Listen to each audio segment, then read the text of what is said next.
አረ ጋይስ ግን በጣም ማለት ነው ዩቲዩበሮች ግን በጣም እያበዙት ነው ያሉት። እንዴ ምንድነው እየተካሄደ ያለው? እኛ በተለይ ነው የምላችሁ፣ በተለይ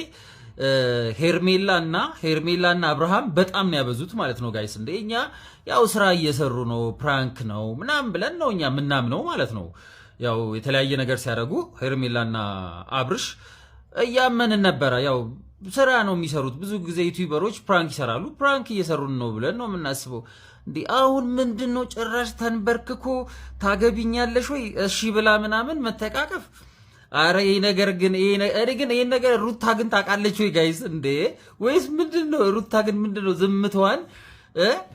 ይሄ ነገር ግን ሚስጥር አለው ጋይስ። የምሬን ነው የምላችሁ እንዴ ግን ቆይ ሲጀመር ማለት ይቻላል እንዴ? ቆይ እንደዚህ ይቻላል እንዴ? 2 ዓመት ከምናምን ነው አይደል? ሩታና አብርሃም ዱባይ ሊያረሰርግ ካደረጉ ስንት ጊዜ ሆናቸው?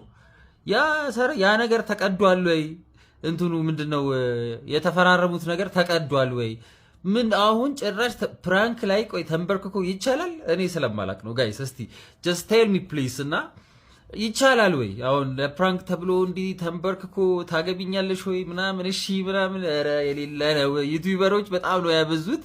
እና የአብርሃምና የሄርሜላ ነገር ግን ደግሞ በጣም በቃ አይ ዶንት ኖ እኔ ግራ ገባኝ ጋይስ፣ ግራ ገባኝ ነው የምላችሁ። እንዴ እንዲህ ይቻላል እንዴ? ግን እንዲህ ይቻላል ወይ? እሺ ተብሏል። ለማንኛውም አብርሃምና አብርሽ ተንበርክኮ በጣም ነው የገረመኝ ይሄ ነገር ግን የምር ማለት ነው ፕራንክ ላይ ይቻላል። ለነገሩ ምናልባት ይሄንን እንትን የጻፈችው ሩታ ልትሆን ትችላለች። ይሄንን ድራማ የጻፈችው ሩታ ልትሆን ትችላለች። በጣም ግራ የሚያጋቡ ህዝቦች ናቸው። እና ያው ዛሬ እንግዲህ እንደምታዩት ነው እንግዲህ እዚህ ጋር እሺ ተብሏል። ምን ትላላችሁ? ይሄንስ ሐሳብ ስጡበት ጋይስ።